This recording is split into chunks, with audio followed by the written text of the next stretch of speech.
Glória a Deus. Estou passando aqui nesta tarde, nesta oportunidade, para estar deixando a mensagem da parte de Deus, que se encontra no livro de Hebreus, carta aos Hebreus, ou Epístola aos Hebreus, capítulo 1, o versículo de número 9 diz: Amar-te a justiça e aborrecer-te a iniquidade. Por isso Deus, o teu Deus, te ungiu com óleo de alegria, mais do que a teus companheiros. Glória a Deus. Uma mensagem bastante importante para nós meditarmos aqui acerca do nosso Deus. A identidade do nosso Deus é amor e justiça também. Sim, quando nós paramos para estudar acerca do Senhor Deus de Israel, nós paramos para perceber que Deus ele vai agir de acordo e conforme as ações, a vontade do ser humano. Quando nós olhamos para uma sociedade pecaminosa, uma sociedade que está de acordo a conforme vontade que o mundo vos oferece a elas fazerem nos dias atuais, Deus permite que ele escolha exatamente o que eles estão plantando.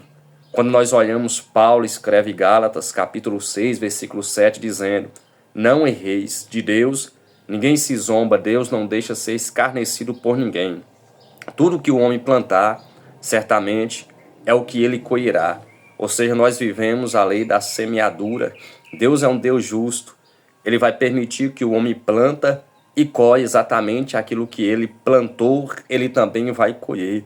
Pois a Bíblia Sagrada vai nos falar acerca do povo que estava em Sodoma, em Gomorra, quando Deus vai derramar a sua ira, porque aquele povo não queria compromisso com Deus, aquele povo não queria se arrepender, aquele povo estava inclinados a fazer a vontade das suas próprias carnes, envolvidas com o pecado, e de fato não queria sair.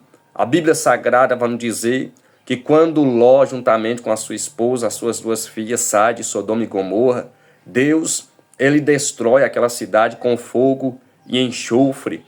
Quando nós vemos no livro de Gênesis, nos seus capítulos 7 a seguir, quando Deus, por meio de Noé, vai evangelizar o povo, falando que o dilúvio viria e cobriria a face sobre a terra, mas o povo não dá ouvidos. Então, Noé começa a fazer a arca com os requisitos e as instruções que o Senhor Deus de Israel dara para fazer.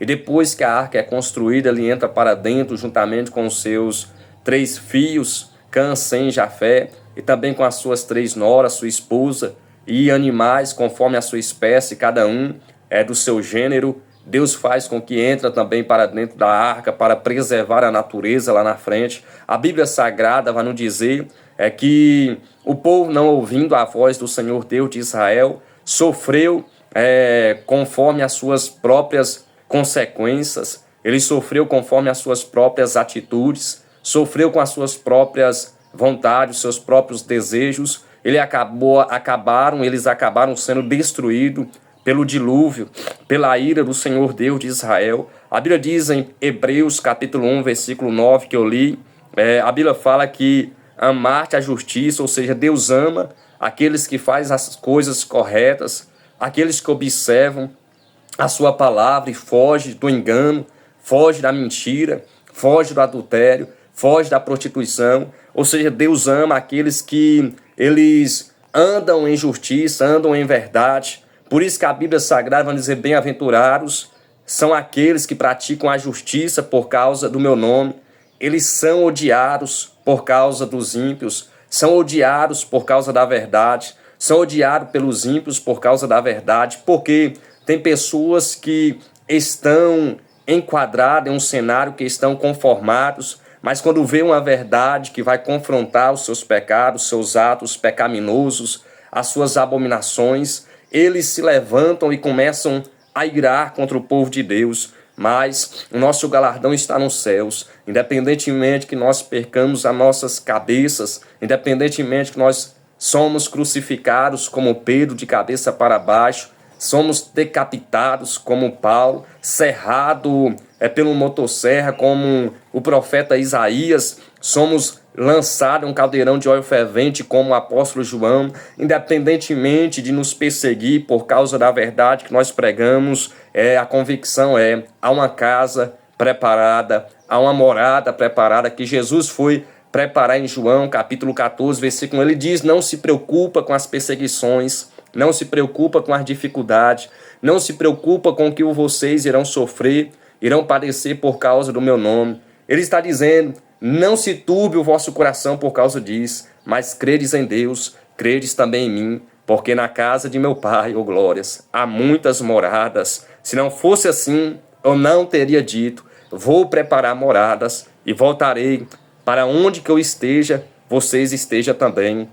Então vale a pena praticar a verdade, praticar a justiça, porque o nosso Deus é um Deus que ama a justiça, mas Ele também é um Deus que aborrece a iniquidade.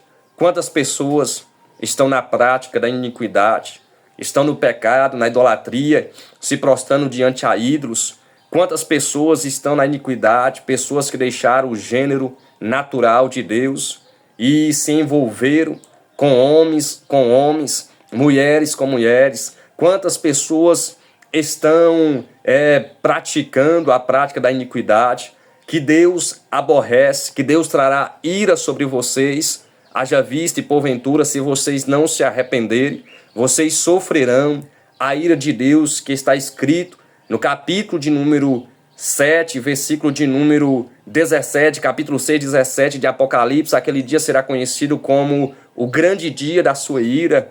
A Bíblia diz em Isaías, capítulo de número 61, versículo 2, aquele dia será conhecido como o dia da vingança do nosso Deus. No capítulo de número 5, versículo 18 e 19 de Amós, ele vai dizer: por que vocês estão esperando o dia do Senhor? O dia do Senhor não será um dia de luz, será um dia de trevas, e não de luz. Será como um homem fugindo de um leão, ele se depara com o urso, como um homem que coloca as suas mãos sem estar percebendo, ele é mordido por uma cobra. Ou seja, é como aquele ditado que as pessoas usam: se ficar, o bicho pega, se correr, o bicho come. Naquele dia não terá escapatória, Deus trará vingança, o juízo de Deus virá sobre vocês que estão nessas práticas. Se não se converterem, se não se arrependerem, se não abandonar, vocês sofrerão o dano da segunda morte, que é a condenação, o inferno. Porque o nosso Deus, o Deus que aborrece a iniquidade, porque Ele é justo e a sua palavra trará juízo naquele dia. Jesus vai dizer que o Pai a ninguém julga, mas deu ao Filho todo juízo para que julgasse.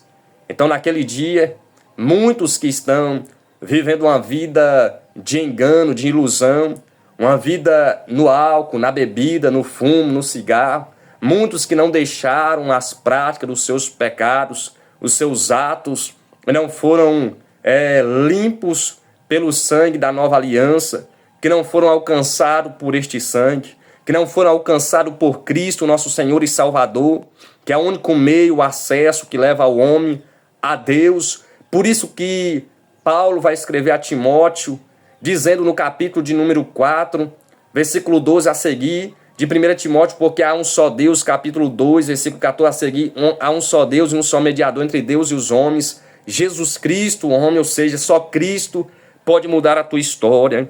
Enquanto há fôlego, enquanto há vida, há esperança. A esperança de você aceitar a Cristo, a esperança de você deixar a prostituição, deixar o roubo, deixar a mentira, deixar o tráfico, deixar o haxixe, deixar o crime, deixar a vida ilusória, passageira, enganosa, que o diabo tenta te corromper e fazer com que você conforma com a vida que Deus não quer para ti. Mas há uma alma dentro de ti que clama por arrependimento dos seus atos, das suas práticas, das suas inclinações, dos seus corpos, pelos seus apetites inflamados, que irão condenar a sua alma. A sua alma, ela clama para que o seu corpo não permaneça na prática do pecado, mas enquanto você estiver ouvindo a vontade do seu corpo, a sua alma irá clamar, irá gemer. O salmista diz que a minha alma tem sede de Deus, porque a alma sabe que ela tem um destino, mas esse destino virá através das práticas da sua carne. Se você viver uma vida diante da presença de Deus, a sua alma será resgatada. No dia do juízo, a sua alma não se encontrará. A sua alma terá um lugar de descanso. O descanso nosso é no Senhor Jesus Cristo. A Bíblia diz no livro de Josué, quando o povo entrou na terra de Canaã, achava que encontraria o repouso, mas ainda não encontrou repouso, escreveu Josué, porque o nosso repouso está em Cristo. Mateus capítulo 11, versículo 28, ele diz: vinde a mim, todos vós que estáis cansados e oprimidos, sobrecarregados, porque alcançarão descanso para a vossa alma, porque o meu jugo é suave, o meu fardo é leve. Então ele é o Deus que ama a justiça e aborrece a iniquidade. Ele aborrece as práticas que vocês estão no pecado, na idolatria, que vocês estão se prostrando diante a imagens, a ídolos. Ele aborrece vocês que estão se prostrando diante a Maria, a imagens, a papas, vocês que estão buscando recurso através do macumbeiro, do feiticeiro. Deus aborrece. Até as suas orações são abomináveis perante o Senhor Deus de Israel. Ele não vos ouve.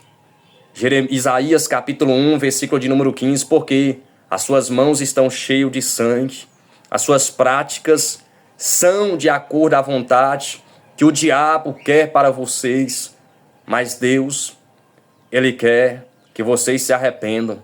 Por isso que Isaías vai dizer no capítulo 1, versículo 18, vinde, ainda que os vossos pecados estejam pretos como a escarlatas, vermelho como a carmesim, se estiverem preto como a escarlata, tornarão-se brancos como a lã branca. Se estejam vermelhos como a carmesim, tornarão-se brancos como a neve. Porque o sangue de Cristo, Mateus capítulo de número 28, versículo 26, é o sangue da nova aliança, que é derramado para a remissão de muitos pecados. Por isso que apóstolo Paulo vai dizer aos Efésios capítulo 1, versículo 7, em quem temos a redenção, ou seja, em quem temos a reconciliação, em quem temos a remissão dos nossos pecados, a remissão, em quem temos a redenção, a vitória, a remissão dos nossos pecados pelo seu sangue. Enquanto no capítulo 10 de Hebreus, versículo de número 17, 18, 19, o sangue de novinhos, de urlas, sempre 2 eram levados, carneiros, diante do altar, no lugar, no santo do santo, diante do altar, diante do templo. Dentro do templo havia o santo do santo, o lugar santíssimo, o altar onde era feito a expiação do pecado do povo. Sacrifício de animais sempre era levado 2. Um era solto, significando que estava livre, porque segundo a lei, tudo se purifica se há derramamento de sangue. Se não há derramamento de sangue, não há remissão, não há perdão. Mas o escritor da carta aos Hebreus vai dizer que enquanto os sacerdotes entravam, os seus sacrifícios, as suas ofertas eram involuntárias, era insuficiente, não era suficiente. Ou seja, mas agora está aqui. Cristo, o corpo dele é santo, o sangue dele é santo. Por isso que o escritor da carta aos Hebreus, no capítulo 10, versículo 19, vai falar que Deus fez um novo e um vivo caminho através do sangue de Cristo. Então você tem a oportunidade de se livrar da ira de Deus, de não estar presente quando as 7 taças do Apocalipse, os 7 selos, serem deslendados à humanidade. Começar então o Senhor Deus de Israel pisar como se pisa uvas num lagar, como diz o profeta Isaías, e também Apocalipse João descreve isto. Então naquele dia todos irão sofrer a ira do Senhor Deus de Israel. No capítulo 30, versículo 7 de Jeremias, será um tempo de angústia para Jacó. Para todos aqueles que habitam na face da terra, ainda os reis, os tribunos, os potestades, os poderosos da terra, irão dizer em Apocalipse capítulo 6, montes e outeiros, caí sobre nós, e escondei-nos da ira do grande líder e do cordeiro que está sentado à sua destra. Então naquele dia quem poderá subsistir? Quem poderá escapar? Ninguém. Porque aquele dia, em Apocalipse 1,7, todo olho o verá, a ira do Senhor Deus de Israel sobre a face dessa terra. Então se arrependa, vocês que estão buscando as suas vidas nas coisas deste mundo, vocês que estão se envolvendo e buscando resolver os seus problemas e achar que as suas vidas não passa disso que vocês estão vivendo, busca da ganância, em busca do ouro, em busca da prata. Jesus vai dizer o que adianta o homem ganhar o mundo inteiro e perder a sua alma, ou o que dará o homem em resgate da sua alma ou da sua salvação.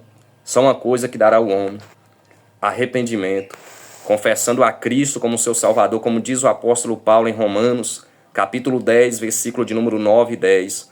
Se com a tua boca fazer confissão ao Senhor Jesus Cristo, e no teu coração credes que Deus ressuscitou dos mortos, será salvo. Sabendo que com a tua boca faz confissão para a salvação, no teu coração credes para a justiça. Que Deus abençoe a sua vida, em nome do Pai, do Filho, do Espírito Santo de Deus. Corra depressa, porque Cristo está voltando. E talvez amanhã pode ser tarde demais.